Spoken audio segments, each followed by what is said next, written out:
हमारी संस्कृति, हमारे संस्कार सदा रहे हमारे साथ। भारत के महान ग्रंथों और काव्यों का संपूर्ण संकलन। सब्सक्राइब करें तिलक। कई तरीके की एलईडी लाइट्स आपके घर और ऑफिस के लिए। GR LED lights, make India bright.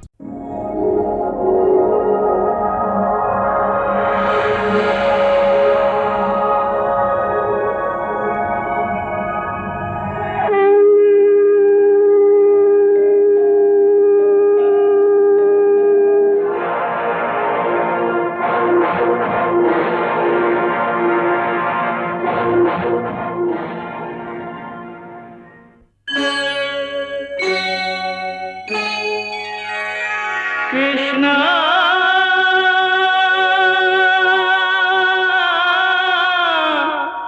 Krishna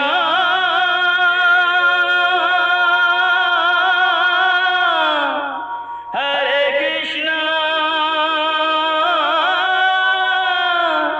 Hare हरे।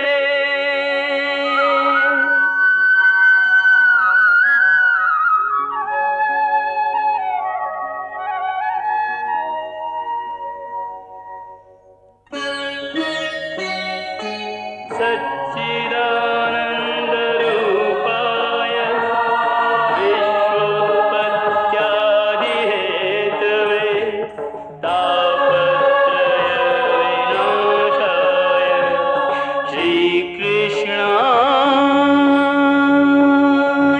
वयं नमः।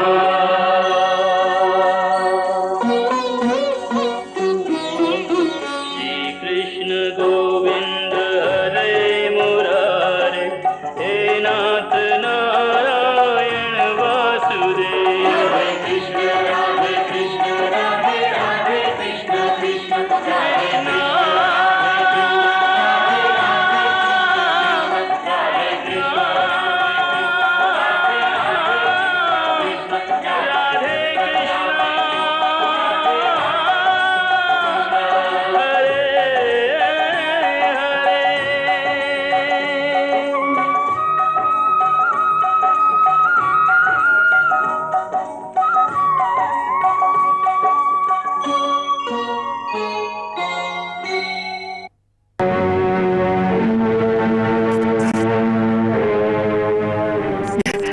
ये कैसे आ गया है? ये तो अत्याचार है कि माता पिता से पूछे बिना किसी बालक को ये जबरदस्ती उठा लिया जाए।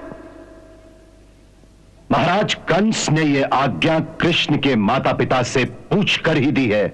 हा? माता पिता से पूछकर आज्ञा दी है, परंतु हमसे तो किसी ने नहीं पूछा।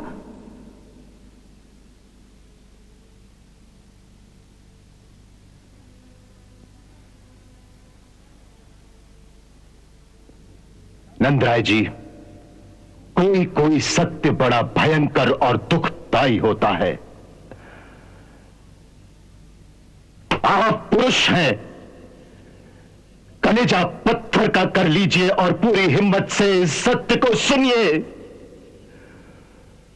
इस सत्य को सुनिए कि कृष्ण आपका पुत्र नहीं है। अक्रूर जी!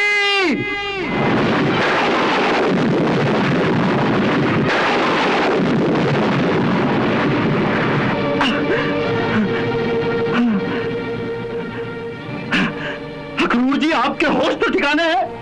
आप समझ रहे हैं जो कुछ आप कह रहे हैं उसका अर्थ क्या है? मैं अच्छी तरह से जानता हूं कि मैं क्या कह रहा हूं, और मैं ये भी जानता हूं कि इसे स्वीकार करना आपके लिए कितना कठिन है। परंतु नंदराय जी, अंततः इस सत्य को स्वीकार करना ही पड़ेगा। परंतु कोई बात सत्य हो तब ना। अब यही कोई राह चलता अगर दिन को रात कह दे और सूरज को चंद्रमा कह दे तो क्या उसे मान लेना चाहिए? नंदराय जी, उत्तेजित होने से कुछ नहीं होगा। अक्रूर जी, आप राजनीति वाले लोग हैं। आपको बड़े मीठे और सभ्य तरीके से बात करने का ढंग आता है, परंतु हम गांव के सीधे साधे गंवार लोग शब्दों का हेर फेर नहीं जानते। हम तो झूठे को उसके मुंह पर झूठा कह देते हैं।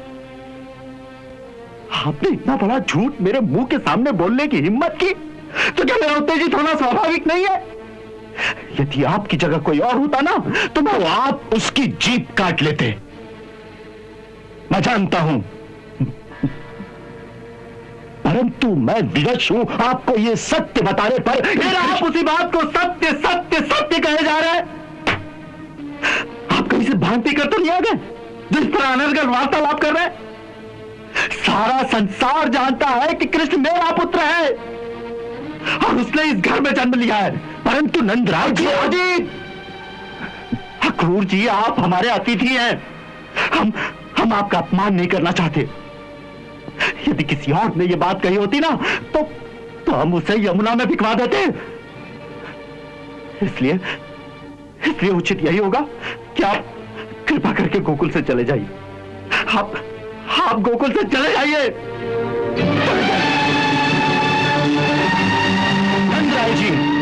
नंदराय जी, इससे कुछ लाभ नहीं होगा। आप भी हैं और कुछ नहीं सुनना चाहता। मैं। आप कृपा करके गोकुल छोड़कर चले जाइए, चले जाइए। ये आप कैसी बातें कर रहे हैं अक्रूर जी से? क्या बात है? कुछ नहीं, ये बातें तुम्हारे सुनने योग्य नहीं है। सुनिए अक्रूर जी, ये सब क्या है? क्या बात है? कुछ नहीं भाभी, कुछ नहीं। कुछ बात तो जरूर है।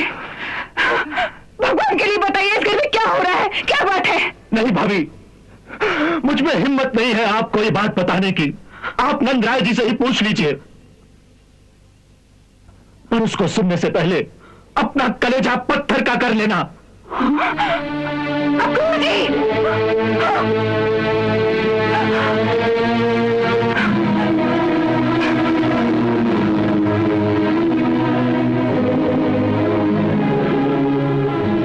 ये सब क्या है?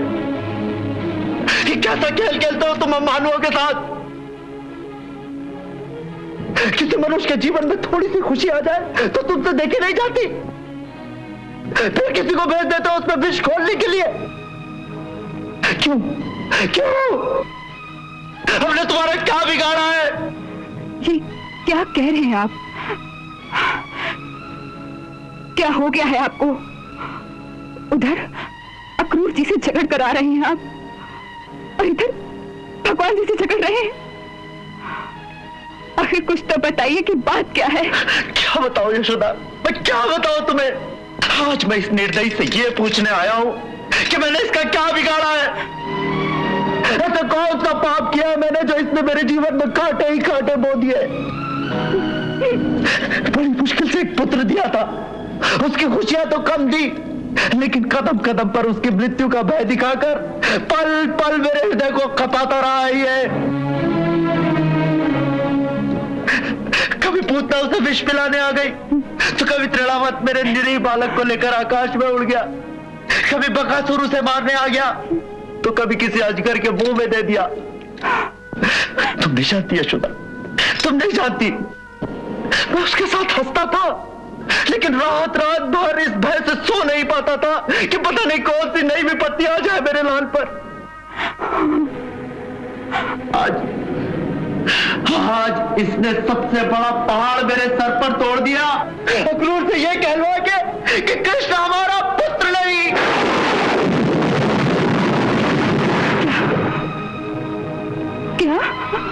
क्या कहा अक्रूर जी ने? उसने कहा कि तू उसकी माता नहीं, मैं उसका पिता नहीं, और वो हमारा पुत्र नहीं।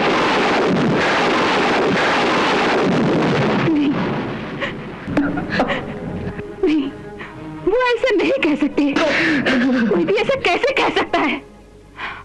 आपने अवश्य सुनने में कोई गलती की होगी। नहीं यशोदा, नहीं, मैंने सुनने में कोई गलती नहीं की।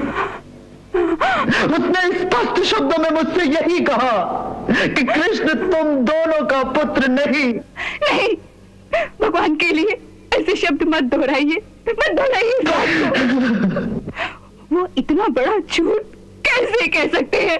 उसने कहा यशोदा, उसने यही कहा। चलिए मेरे साथ, मैं अभी अक्रूर जी से पूछती हूँ कि उन्होंने इतना बड़ा झूठ बोलने की हिम्मत कैसे की। चलिए मेरे साथ, चलिए।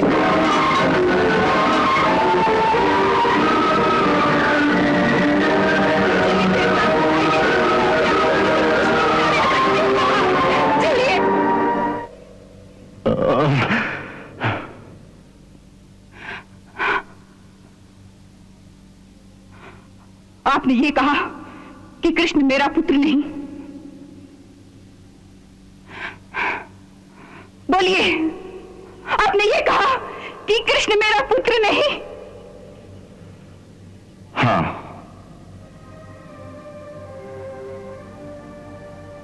मैंने यही कहा। इतना बड़ा झूठ, इतना बड़ा झूठ बोलने की आपकी हिम्मत कैसे हुई?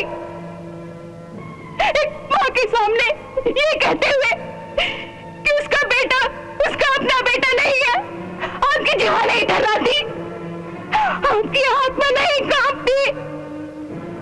गुरुजी, बेटा कोई चांदी का लोटा, सोने का आभूषण नहीं जिसे आप ये कह सके कि मैं किसी और का चुरा रही हूं।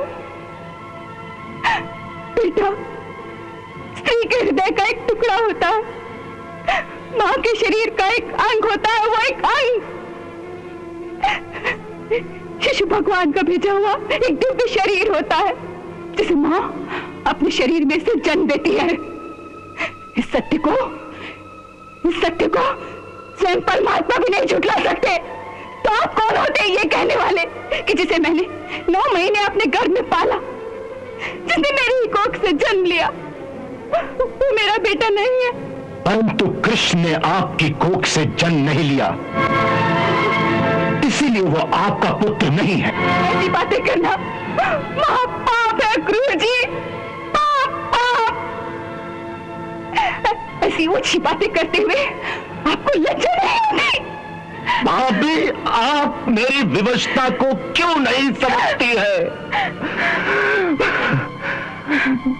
मैं रास्ते भर भगवान से यही प्रार्थना करता आ रहा था कि काश आपको ये सत्य बताने से पहले मेरी मृत्यु हो जाए, मैं मर जाऊं। परंतु क्या करूं, परिस्थितियों ने मुझे मजबूर कर दिया है ये सत्य बताने पर। एक झूठ को आप सत्य कैसे कह सकते हैं? सारा संसार जानता है कि इसी घर में मेरे कृष्ण ने मेरी एक कोख से जन्म लिया है। उसी बात को आप झूठ कैसे कह सकते हैं? छल और मिथ्या भाषण की भी कोई सीमा होती है गुरुजी? छल की सीमा होती है देवी, परंतु सत्य की कोई सीमा नहीं होती। सत्य हर जगह और हर समय सत्य ही रहता है। सत्य को कुछ काल के लिए छिपाया जा सकता है, परंतु सत्य को छिपाने से सत्य झूठ नहीं हो जाता। और यही बात इस समय हो रही है। हमने इतने वर्षों तक इस सत्य को छिपाए रखा, परंतु आज ये सत्य प्रकट हो चुका है। यही हम सबका दुर्भाग्य है।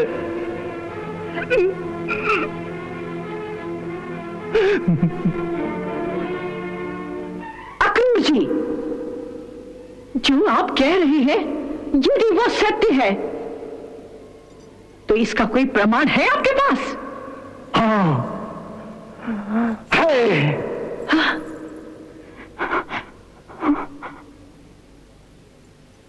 परंतु उससे पहले मैं आपसे एक प्रश्न करता हूं कि कृष्ण ने इसी घर में यशोदा भाभी के ही गर्भ से जन्म लिया, इसका कोई प्रमाण है आपके पास? सबसे पहले उस बालक को किसने देखा? मैंने। आपने उसे जन्म लेते हुए देखा?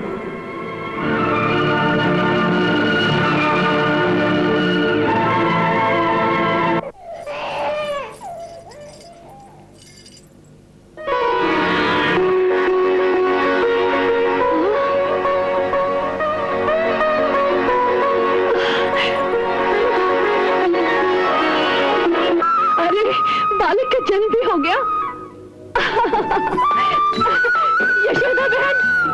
यशोदा बहन उठो, उठो, बालक का जन्म भी हो गया और तुम्हें पता भी नहीं चला। नहीं, मैं जब वहां आई तो बालक का जन्म हो चुका था।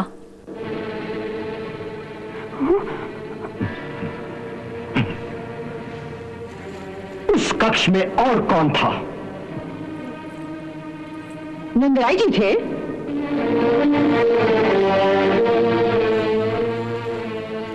आपने उस बालक को जन्म लेते हुए देखा था?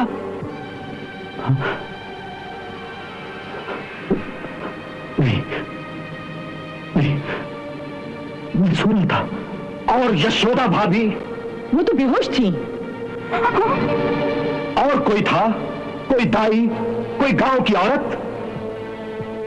नहीं। इसका अर्थ यह हुआ कि कृष्ण को जन्म लेते हुए किसी ने नहीं देखा।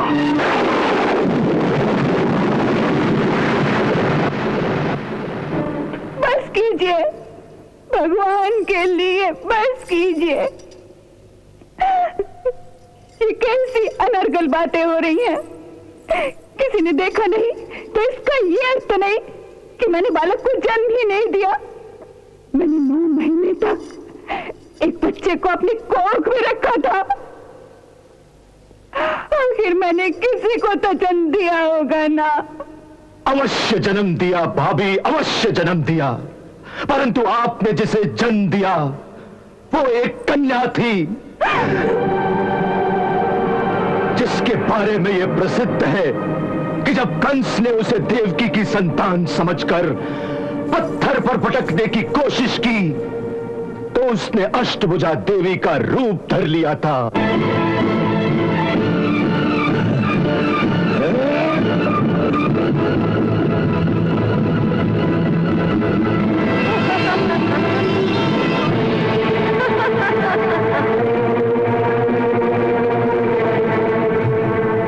रे मूर्ख, मुझे मारने से तुझे कुछ नहीं होगा। तुझे मारने वाला तो कोई और है, और वो इस धरती पर जन्म भी ले चुका है। ये कहानी सत्य हो सकती है, लेकिन इससे यह सिद्ध नहीं होता कि वो कन्या मेरी ही पुत्री थी। अगर वो मेरी पुत्री थी तो वो कारागार में कैसे पहुंची? अवश्य वो देवकी की ही पुत्री थी। नहीं भाभी, नहीं, वो देवकी की नहीं, आपकी पुत्री थी। अगर मेरी पुत्री एक कन्या थी तो फिर मेरा कृष्ण किसका पुत्र है? किसका? देवकी और वसुदेव का। अगर वो देवकी का पुत्र है तो मेरे घर में कैसे आया? उस रात कुमार वसुदेव उसे आपकी शैया पर रखकर बदले में उस कन्या को ले गए थे। वसुदेव जी, वो बंदीगृह की बेड़ियां तोड़कर कैसे आ सकते थे? उस समय किसी दैवी शक्ति की कृपा से उनकी बेड़ियां अपने आप टूट गई थी। इस काल्पनिक कहानी पर हम कैसे विश्वास कर लें? इस बात पर उसी तरह विश्वास कर लीजिए नंदराय जी, जिस तरह हमने उस बात पर विश्वास कर लिया था जब महामाया ने देवी देवकी के गर्भ का संकर्षण करके रोहिणी के गर्भ में बलराम जी को स्थापित कर दिया था।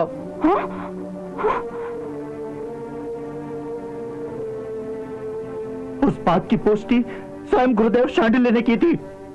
उन्होंने कहा था कि जो कुछ देवी ने स्वप्न में यशोदा को कहा है वो सब सच है। गुरुदेव शांडिल्य कभी झूठ नहीं बोल सकते थे। तो इस बात को भी सत्य मानिए, क्योंकि यह बात स्वयं उन्होंने मुझे बताई है, जो कभी झूठ नहीं बोलते। कौन? कुमार वसुदेव।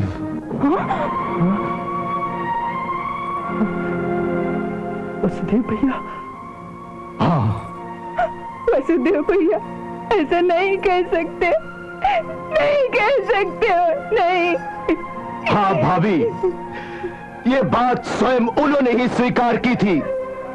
स्वयं मैं भी ये बात कई बरसों से जानता था और कई बार आपको बताना भी चाहता था कि कृष्ण के साथ इतना मोह मत बढ़ाइए, मोह मत बढ़ाइए भाभी। परंतु कुमार वसुदेव जी ने हर बार मना कर दिया मुझे। इतने बरसों तक चुप रहे, फिर आज ही मुझ पर ये छुरी चलाने क्यों आए आप? क्यों? मेरा दुर्भाग्य मेरी विवशता भाभी, कैसी विवशता? देवकी भाभी की आज्ञा। आप नहीं समझ सकेंगी कि इस आज्ञा का पालन करते हुए मेरे दिल पर कितनी छुरियां चल रही हैं। देवकी भाभी की इस एक आज्ञा ने हमारी जीती हुई बाजी हरा दी।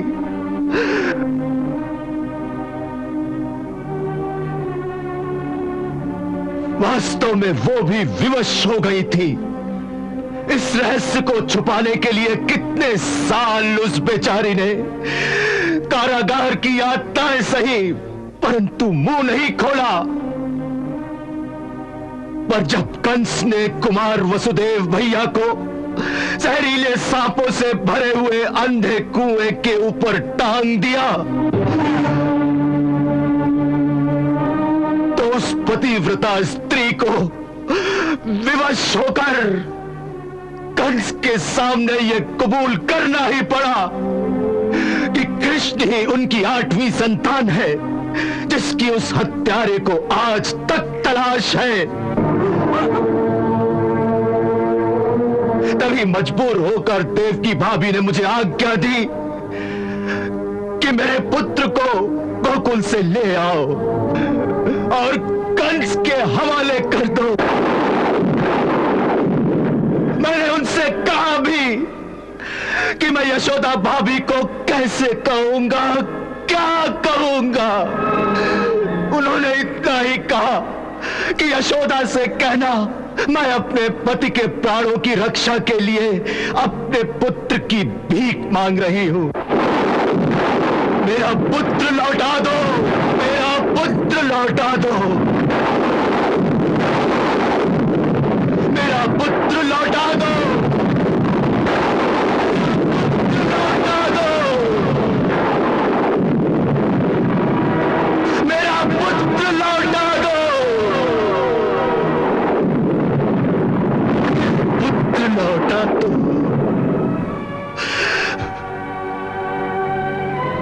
मेरा पुत्र लौटा दो।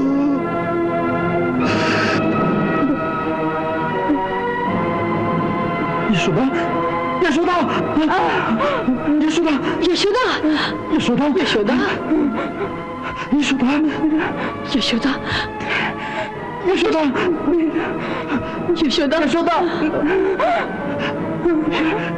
यशोदा, यशोदा, यशोदा, यशोदा, यशोदा, यशोदा।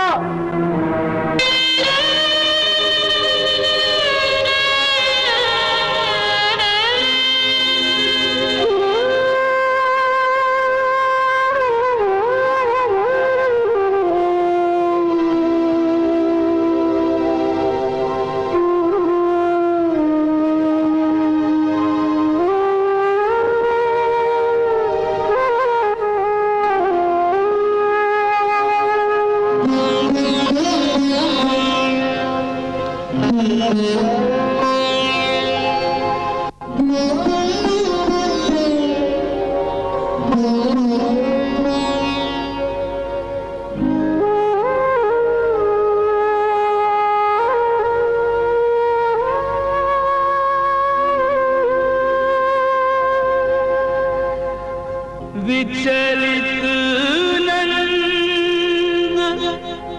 यशोदा जागे,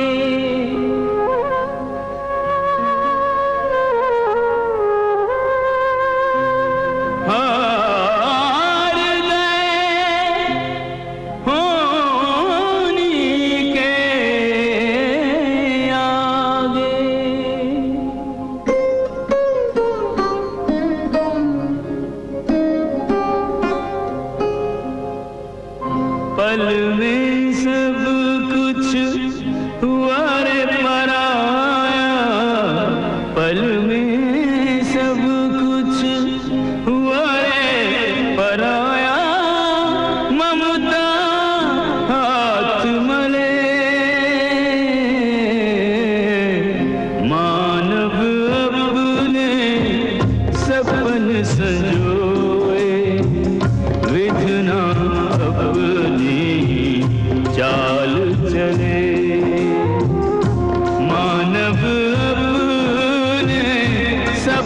सजोए विधना अपनी चाल चले हृदयों के फूलों को निर्मल हृदयों के फूलों को निर्मल रोधे पाँव तले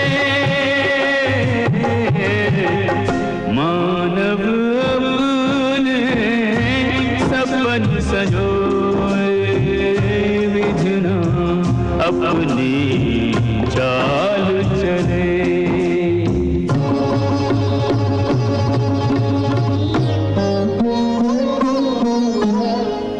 भेज के अपने काल को न्योता कंस प्रतीक्षा में नहीं सोता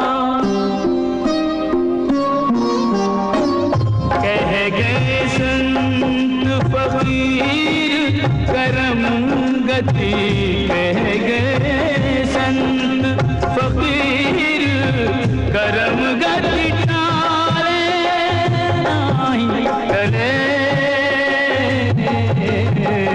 मानव अपने सपन सजोए विधना अपनी चाल चले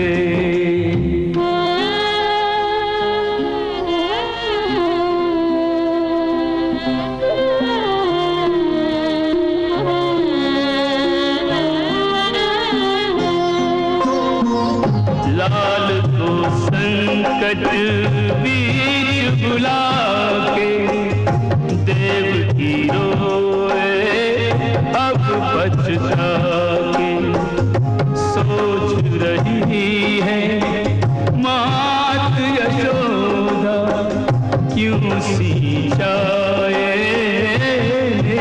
का पौधा एक आशंका से कांपे एक आशंका से कांपे एक मैया विरह जले मानव अपने सपन सजोए विधना अपनी चाल चले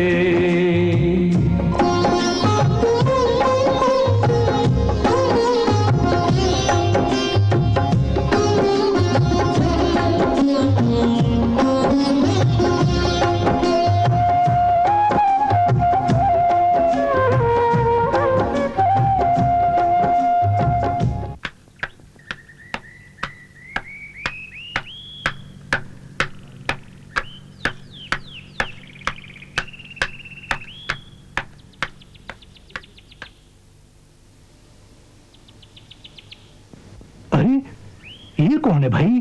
अरे भाई, नंदराय जी के घर अक्रूर जी ठहरे ना। हाँ? तो उन्हीं का कोई संदेश वाहक होगा। अच्छा। नंदराय जी आज चौपाल में भी नहीं आए? अरे भाई, घर में बड़ा मेहमान आया है ना, उसी की अतिथि सेवा में लगे होंगे। हाँ बोलो। सब साथियों की ओर से इशारा मिल गया है, सब तैयारी हो चुकी है। बस आपका ही इशारा चाहिए कि आज किस समय यहाँ से कूच करेंगे। आज निकल सकेंगे ये अभी तक निश्चित नहीं लगता। हाँ, विशेषर से कहना, हो सकता है हमें अपने आप को दो अलग अलग टुकड़ियों में बांटना पड़ जाए। मेरे विचार से कृष्ण को तो कल दिन के समय में ही प्रस्थान करना चाहिए, परंतु कुमार बलराम को आज रात्रि के अंधेरे में ही किसी समय निकाल लेना चाहिए। सो उसके लिए मेरे इशारे की प्रतीक्षा करो। जाओ। जो आज्ञा।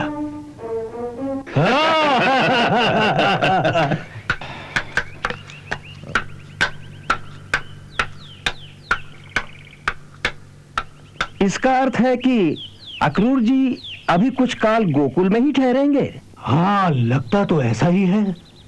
परंतु अक्रूर जी इतने बड़े तामझाम से करने क्या आए हैं? मुझे लगता है कलुआ, तूने मथुरा में जो उत्सव की बात सुनाई थी ना, शायद उसी उत्सव के लिए वो नंदराय जी को न्योता देने आए होंगे। हाँ, हो सकता है। जब सारे राज्यों से राजे और सरदार आएंगे तो हमारे गोकुल का सरदार भी तो जाएगा। अरे सरदार नहीं, गोकुल का राजा कहो, राजा।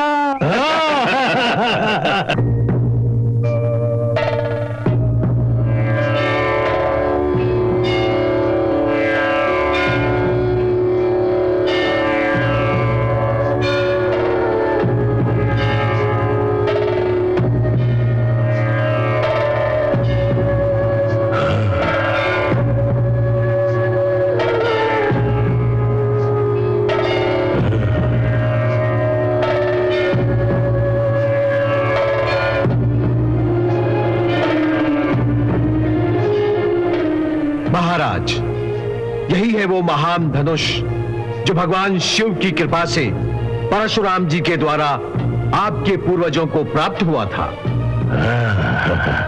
राजमहल के कई स्थानों पर ढूंढने के पश्चात ये महल के गुप्त तहखाने में रखा हुआ मिला।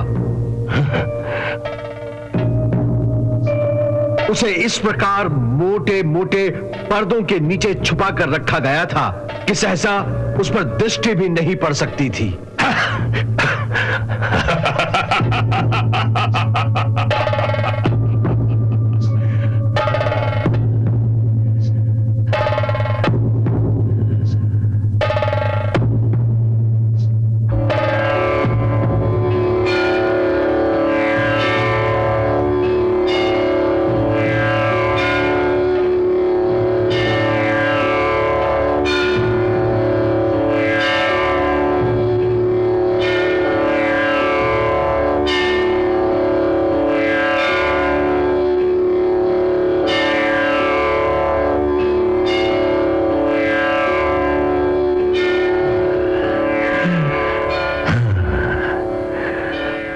यही वो धनुष है जिसका वर्णन राजपुरोहित ने किया था। हाँ। जी महाराज, यही है।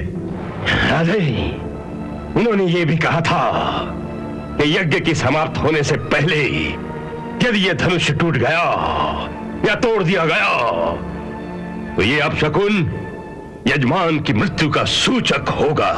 जी महाराज, याद है।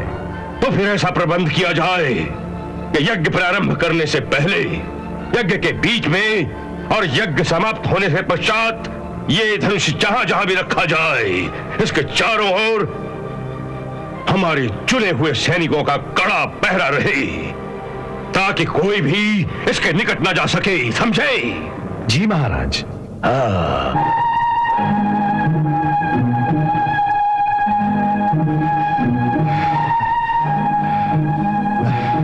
देवकी भाभी ने कंस के सामने इस बात को स्वीकार करके कि कृष्ण उन्हीं का पुत्र है, हमारी सब योजनाओं पर एकदम पानी फेर दिया है। आज समस्त यादव वीरों के सामने सबसे बड़ी समस्या यह है कि राजकुमार कृष्ण के प्राण उस क्रूर आतताई के हाथों से कैसे बचाए जाएं? क्योंकि उसे मथुरा बुलाने का अर्थ क्या है, यह तो हम सब समझते हैं।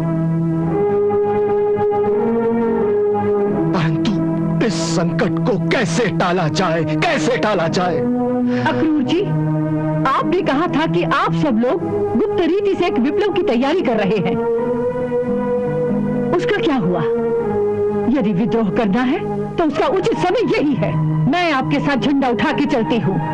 जब तक इस शरीर में प्राण है, मैं अपने कान्हा का बाल भी बांका नहीं होने दूंगी।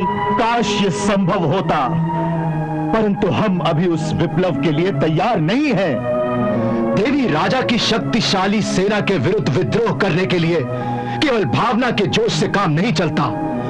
उसके लिए ठंडे मस्तिष्क से योजना बनाकर बहुत बड़ी तैयारी की आवश्यकता होती है, और हम उसी तैयारी में लगे हुए थे।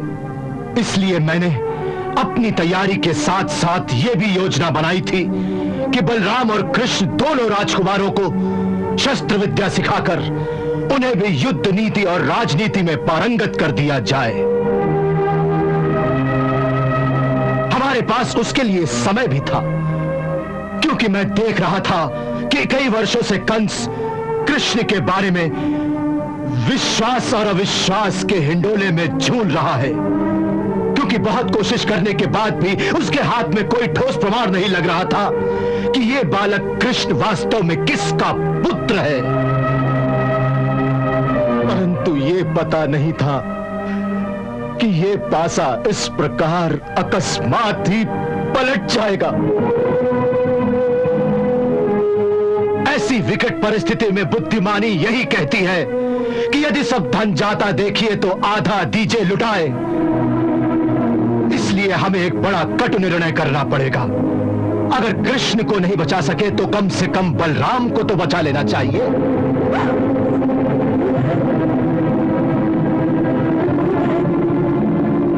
इस समय कंस के जो सैनिक और गुप्तचर हैं, गोकुल के चारों ओर फैले हुए हैं। सबकी नजर केवल कृष्ण पर ही जमी हुई है। इसलिए कृष्ण को आज की रात गोकुल में ही खुल्लम खुल्ला रहने दिया जाए, ताकि कंस के आदमी भी गोकुल में केंद्रित रहे। इसका लाभ उठाकर रातों रात मेरे आदमी बलराम को लेकर निकल जाएंगे।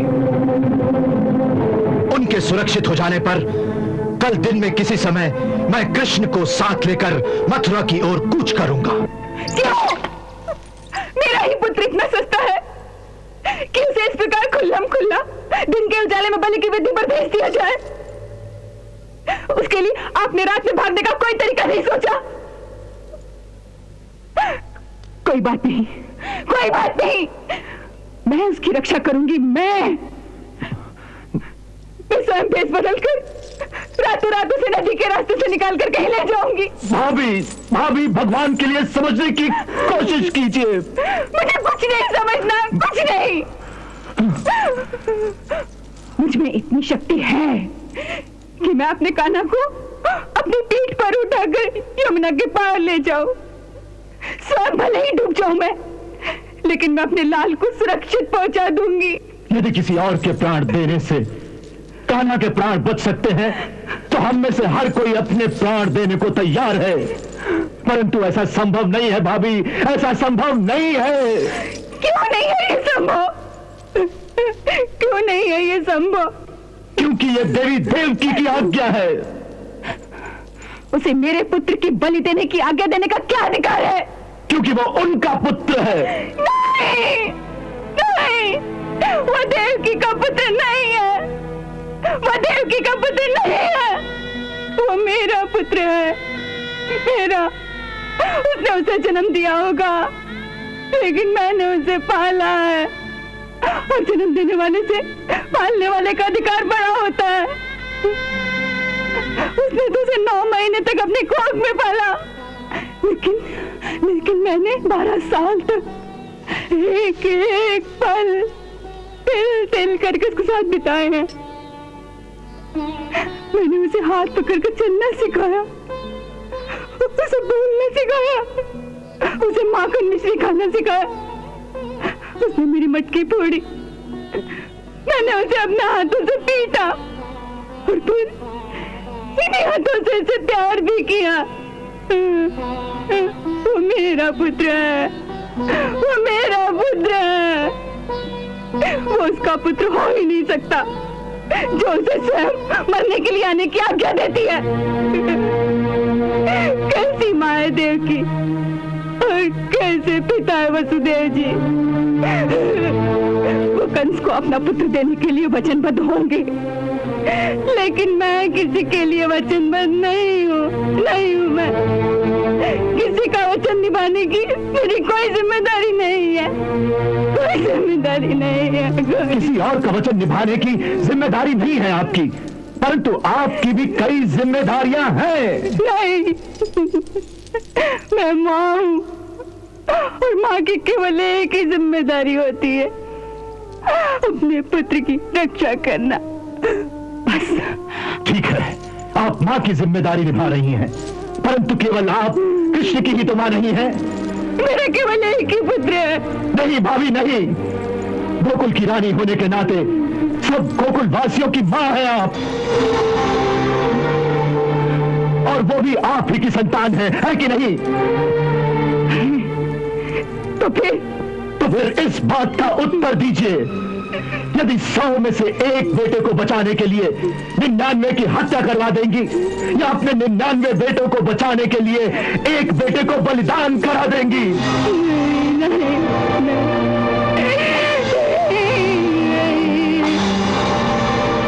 भाभी, नीति कहती है कि संकट के समय में यदि एक कुल को बचाने के लिए एक प्राणी का, या एक गांव को बचाने के लिए एक कुल का, अथवा एक देश को बचाने के लिए एक गांव का बलिदान देना पड़े, तो उस समय वही धर्म हो जाता है। आज वैसा ही समय है।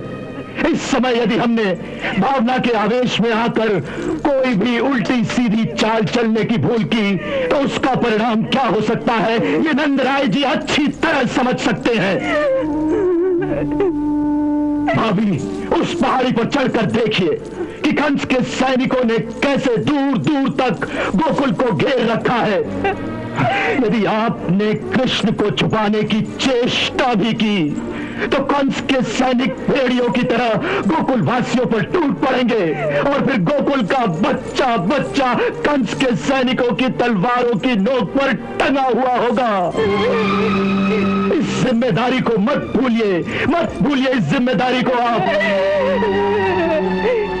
ये कैसी व्यवस्था है?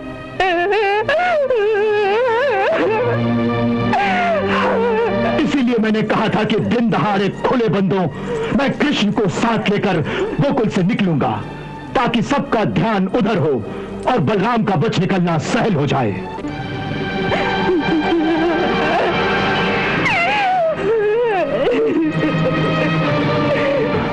गुप्तचर घूम रहे होंगे, इसलिए आज का दिन बड़े सहज ढंग से बिताना होगा। ऐसा लगे कि घर में कृष्ण के प्रस्थान की तैयारियां हो रही हैं, और लोगों को यह कहना कि कृष्ण मथुरा में उत्सव देखने अक्रूर के साथ जा रहा है। उन दोनों बालकों को असल बात का पता नहीं चलना चाहिए, कहीं बचपने में भड़क न उठे वो। कैसा कलीजा है आपका, कैसा? ऐसी बातें करते हुए ना ही आपकी जीवा तर्राती है, ना ही आंखों में आंसू आते हैं। जिसके बच्चे को स्वयं मौत के मुंह में डाले जा रहे हो, वो धैर्य कैसे रखे, कैसे रखे वो धैर्य? क्या राजभक्त अक्रूर से आपने यही आशा की है? यही आशा की है कि वो अपने राजकुमार कृष्ण को स्वयं अपने हाथों से मौत के मुंह में डाल देगा, उसे कंस के हवाले कर देगा कि लो भैया लो, इसकी हत्या कर दो? नहीं नहीं भाभी, नहीं।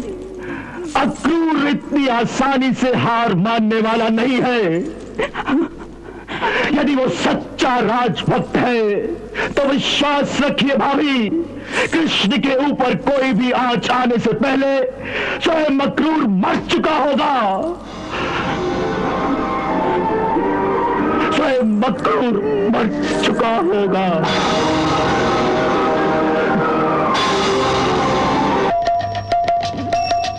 हरे कृष्णा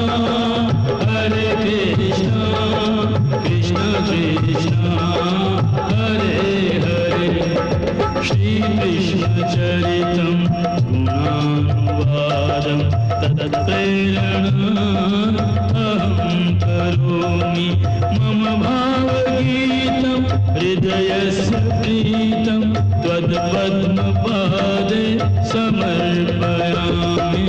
हरे राम राम राम हरे हरे, हरे कृष्णा कृष्ण कृष्ण हरे